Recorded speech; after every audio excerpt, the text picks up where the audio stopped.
AR Rahman. ఇతని గురించి తెలియని వారు ఉండకపోవచ్చు.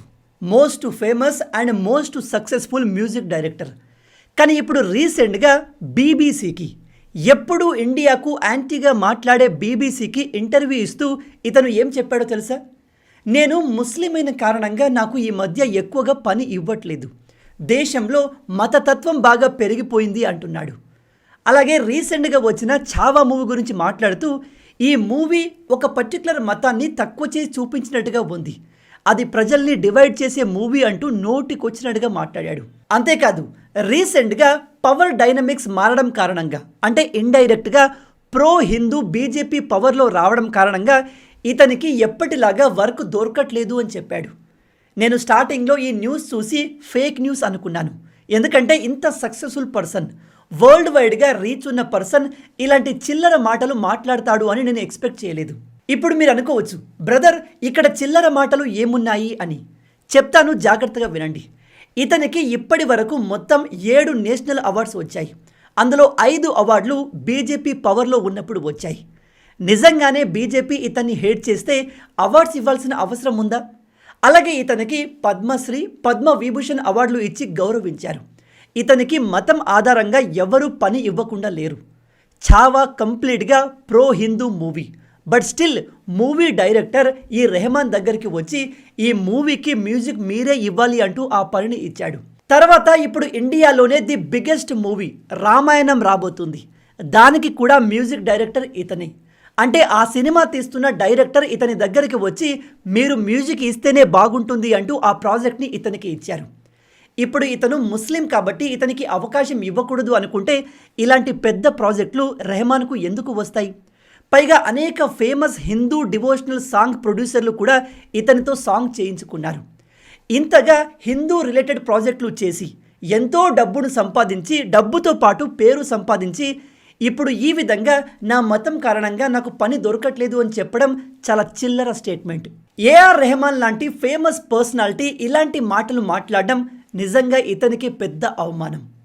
ఇతను ఇలా మాట్లాడిన తర్వాత అసలు ఇతని పర్సనాలిటీ ఏంటి, ఎలాంటి వాడు అని కాస్త రీసెర్చ్ చేస్తే ఇతను ఇలా మాట్లాడడంలో తప్పు లేదు అనిపించింది. ఎందుకంటే ఇతని మెంటాలిటీ ముందు నుంచి ఇలాగే ఉంది. ఇతని ఫ్యామిలీ కాస్త యాంటీ హిందువుగా ఉన్నట్టు అనిపిస్తుంది. అదేంటి బ్రో సడన్గా అంత మాట అనేసావు అనుకోకండి, నేను ప్రూఫ్తో మాట్లాడతాను, జాగ్రత్తగా వినండి. నిజానికి ఇతని ఒరిజినల్ పేరు దిలీప్ కుమార్. ఇతని ఏజ్ 20-22 ఉన్న సమయంలో వీళ్ళ నాన్నగారికి ఏదో ఆరోగ్య సమస్యలు ఉంటే ఇస్లాం మతంలోకి కన్వర్ట్ అయిపోతే మీ నాన్నగారు బాగైపోతారు అని ఎవరో చెబితే ఇతను కన్వర్ట్ అయిపోయాడు. తర్వాత వాళ్ళు అనుకున్నట్టుగా జరగలేదు, అది వేరే సంగతి. బట్ ఇతను ఇష్టపూర్వకంగా తన మతాన్ని మార్చుకున్నాడు. అది అతని ఇష్టం, తన లైఫ్, తన మతం, తను ఏదైనా చేస్తాడు. దాని గురించి మనం ఎక్కువగా మాట్లాడలేము. కానీ ఒకసారి మతం మారిపోయిన తర్వాత వేరే మతాన్ని తక్కువ చేసి మాట్లాడకూడదు, చూడకూడదు. అలా చేయడం దేశ చట్టం ప్రకారం నేరం. ఏం జరిగిందంటే, ఒకసారి ఒక హిందూ రచయిత, పాటలు రాసే రచయిత ఈ రెహమాన్ ఇంటికి వెళ్తే రెహమాన్ తల్లి గారు ఏమని చెప్పారు తెలుసా? నువ్వు నెత్తికి విభూతి అండ్ కుంకుమ పెట్టుకుని ఉన్నావు కాబట్టి నువ్వు నా ఇంట్లోకి రాకూడదు అని చెప్పేసింది. బై ద వే, ఆ రైటర్ని రెహమానే ఇన్వైట్ చేస్తే అతను వాళ్ళ ఇంటికి వెళ్ళాడు. వాళ్ళ మమ్మీ గారు ఇలా అన్నప్పుడైనా రెహమాన్ ముందుకు వచ్చి వాళ్ళ అమ్మగారిని ఆపాలి కదా. కానీ రెహమాన్ వాళ్ళ అమ్మకే సపోర్ట్ చేశాడు. అప్పుడు ఆ రైటర్ ఏం చేశాడో తెలుసా? నాకు నా ఆత్మ గౌరవం, నా మతమే ఇంపార్టెంట్ అని చెప్పి తిరిగి వెళ్ళిపోయాడు. ఆ డీటెయిల్స్ని మీరు ఇక్కడ ఆర్టికల్లో చూడవచ్చు. ఇంకో ఎగ్జాంపుల్ చెప్తాను, జాగ్రత్తగా వినండి. కంగనా రనౌత్, ఈమె మీ అందరికీ తెలిసే ఉంటుంది, కాస్త కాంట్రవర్షియల్ పర్సనాలిటీ. బట్ తన ఐడియాలజీ విషయంలో కాంప్రమైజ్ అవ్వదు. ఈమె బీజేపీని సపోర్ట్ చేస్తుంది, ఇప్పుడు ఆ పార్టీలోనే ఉంది.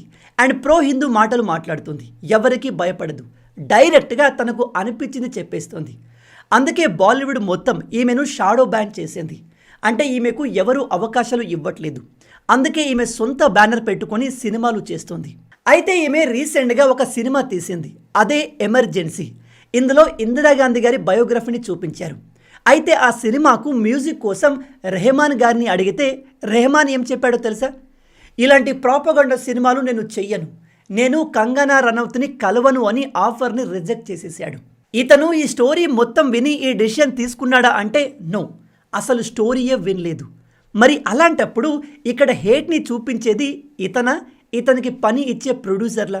నీ బుద్ధి బాలేనప్పుడు, నీ బిహేవియర్ నచ్చక ఇతరులు నీకు పని ఇవ్వనప్పుడు నువ్వు నేను పలానా మతం వాడిని కాబట్టి నాకు పని ఇవ్వట్లేదు అని అందరినీ అక్యూజ్ చేయడం ఎంతవరకు కరెక్ట్?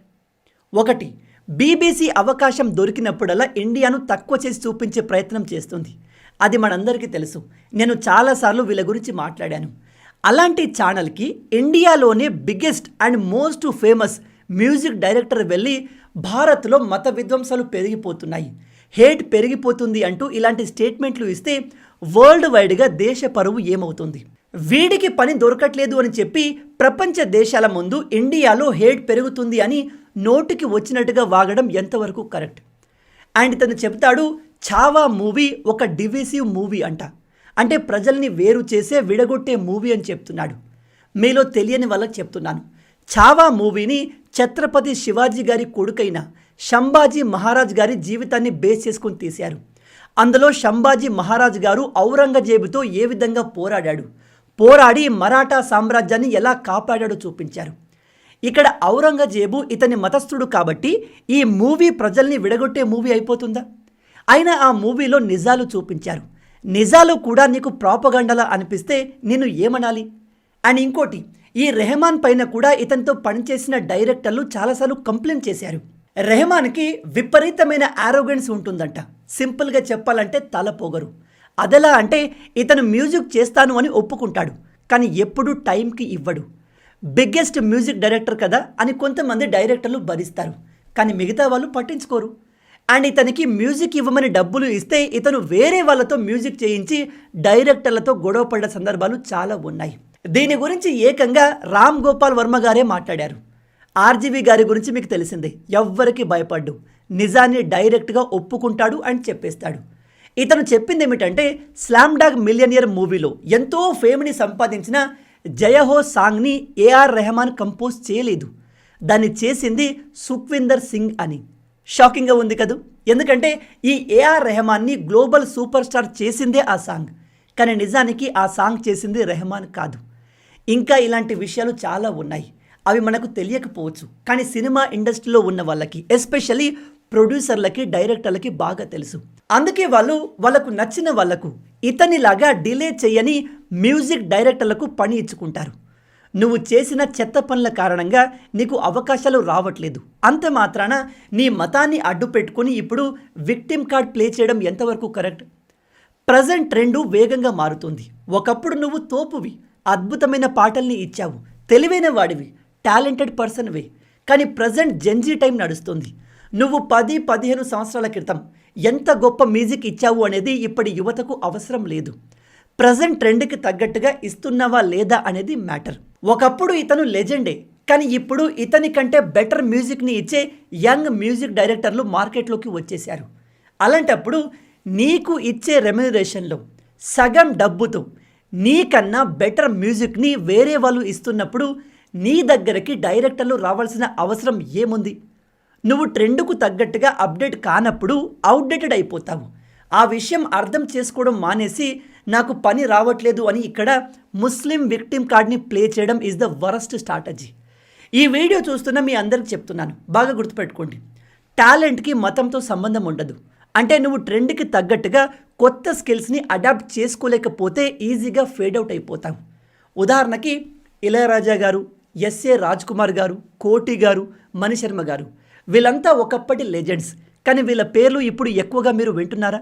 అలా అని వీళ్ళు బయటకు వచ్చి ఇతనిలాగా విక్టిమ్ కార్డ్ ప్లే చేయట్లేదు కదా. ఇతనికి ముందు నుంచే మైండ్లో ఇతర మతాల పట్ల హేట్ ఉంది కాబట్టి ఇప్పుడు బీబీసీ దగ్గర ఓపెన్ అయ్యాడు. ఇతని హిస్టరీని ఇంకా తవ్వుకుంటూ పోతే ఇలాంటి చాలా కాంట్రవర్షియల్ విషయాలు కనిపించాయి, కానీ అదంతా డిస్కస్ చేయడం అనవసరమని ఇక్కడికే వదిలిస్తున్నాను. ఈ ఏఆర్ రెహమాన్ వరల్డ్ స్టేజ్ పైన నిలబడి ప్రపంచం మొత్తం చూసే బీబీసీలో ఇండియా గురించి ఈ విధంగా నెగటివ్గా మాట్లాడడం, ముస్లిం విక్టిమ్ కార్డ్ ప్లే చేయడం గురించి మీరేమనుకుంటున్నారు? మీ ఆలోచనల్ని కింద కామెంట్లో చెప్పండి. అలాగే మీ ఫేవరెట్ మ్యూజిక్ డైరెక్టర్ ఎవరు అనే విషయాన్ని కూడా కింద కామెంట్లో చెప్పండి. మొత్తంగా ఇవే ఈ వీడియోకి సంబంధించిన పూర్తి విషయాలు. ఈ వీడియో మీకు నచ్చింది అనుకుంటున్నాను. నచ్చితే అలా ఊరికే చూసి వెళ్ళిపోకుండా వీడియోని లైక్ చేసి ఛానల్ని సబ్స్క్రైబ్ చేసుకోండి. రాబోయే వీడియోలో ఇంకో ఇంట్రెస్టింగ్ టాపిక్తో మళ్ళీ కలుద్దాం. అంటిల్ దెన్, జై హింద్, జై భారత్, భారత్ మాతా కీ జై.